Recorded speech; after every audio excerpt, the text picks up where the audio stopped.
It's so sunny. Why is it sunny, Seattle? Hey, remember last week when I had a print fail? Couldn't quite figure it out, but I think I solved it. Ready? This is the Bowden tube that feeds my filament down over there. The motor part and the gear, this fell off. There's supposed to be a screw up here and a screw down there. This screw was completely undone on the bottom, and this one's missing. I have no idea how long it's been like that, but I'm gonna replace it. Should be good to go. Okay, we are back in business. That looks good. I put it back on there. I lost a screw, but it was just an M3, so I replaced that. And put some of this stuff on there so that hopefully it won't pop out again. You behave. All right? Be good. I'll keep an eye on you. Okay, good.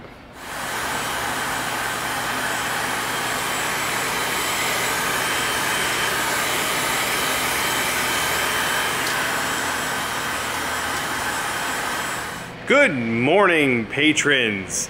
I normally film these vlog things in the morning. That's when I'm usually doing like upkeep and preparing for the day. And the other stuff that I do in the middle of the day, I film that for the main channel. So you get me in the morning. Anyway, today I've got a fun project.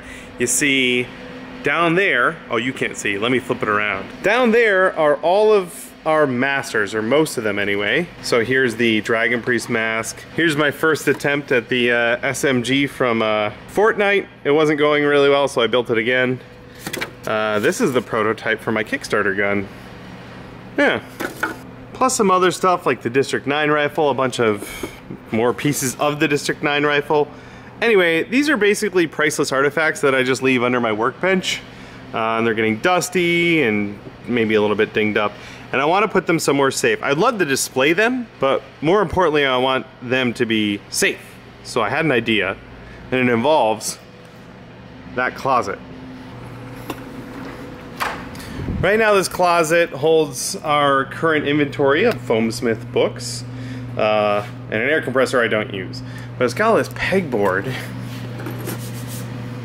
over there. So I got myself some pegs. And I think I'm gonna just hang them up there just so they're displayed somewhere, and more importantly, safe. So I'm gonna do that.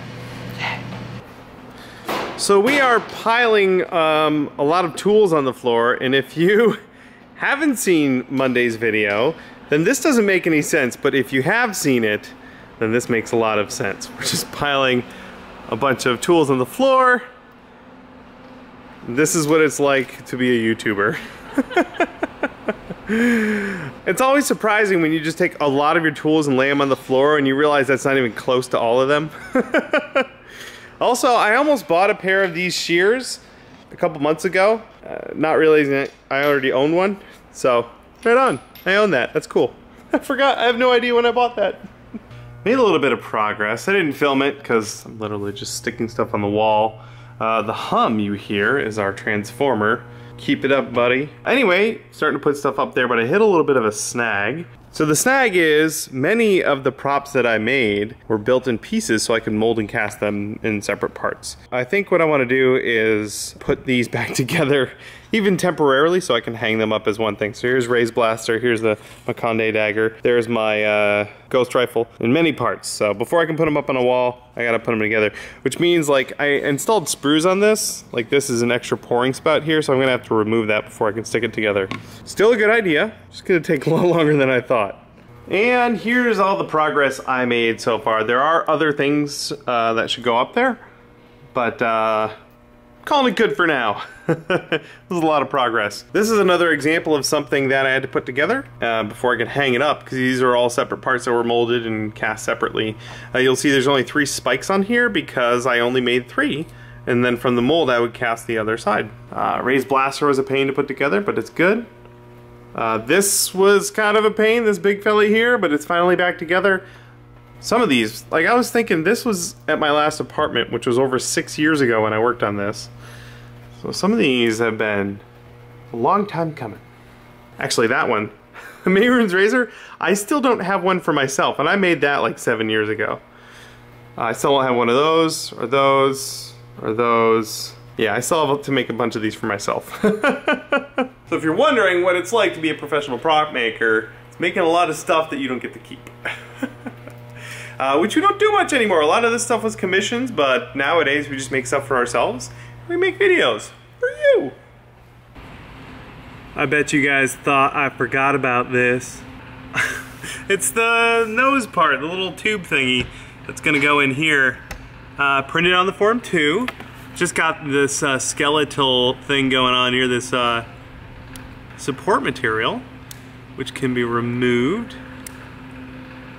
Oh, there it goes. So that's the little part, and hopefully that'll fit in there. Now this stem I put on it is definitely oversized, so I'm gonna have to make that a little smaller. But other than that, this is just about ready to paint. Like, I'm not even gonna bother sanding it because the form does such a great job of it. Here we go. Got my tiny piece on the end of this wire here so I can paint it. I'm just gonna prime it. I've got this fine surface primer from Tamiya. This stuff is white and this needs to be white, so I may just use this as the final color, but here we go. The quickest priming job ever.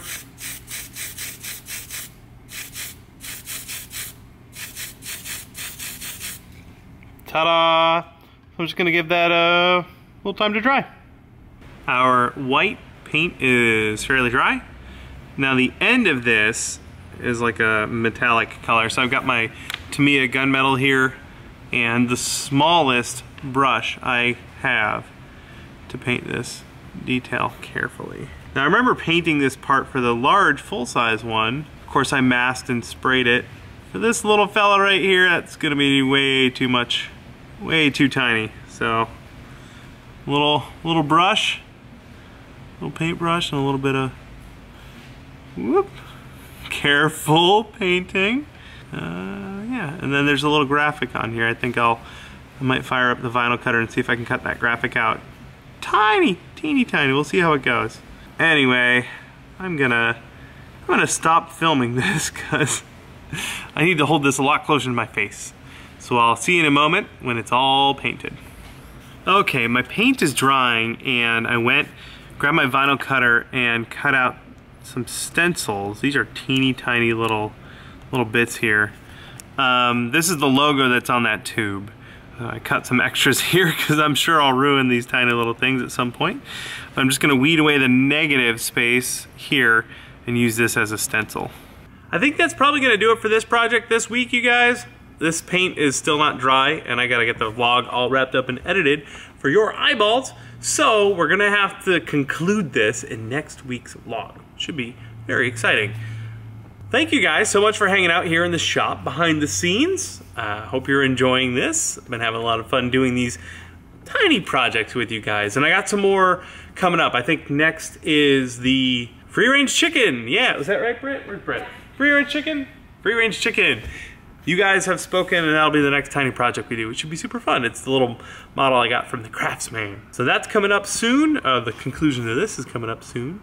We just put out the tool video, which was really fun. We got some great feedback from you guys. I actually tweaked the video, the edit a little bit after we got feedback when we posted it early for our patrons. And then the final video went up yesterday. Yeah, cool. Anyway, thank you guys for hanging out again, and thanks so much for the support. We literally couldn't do this without you. You're awesome.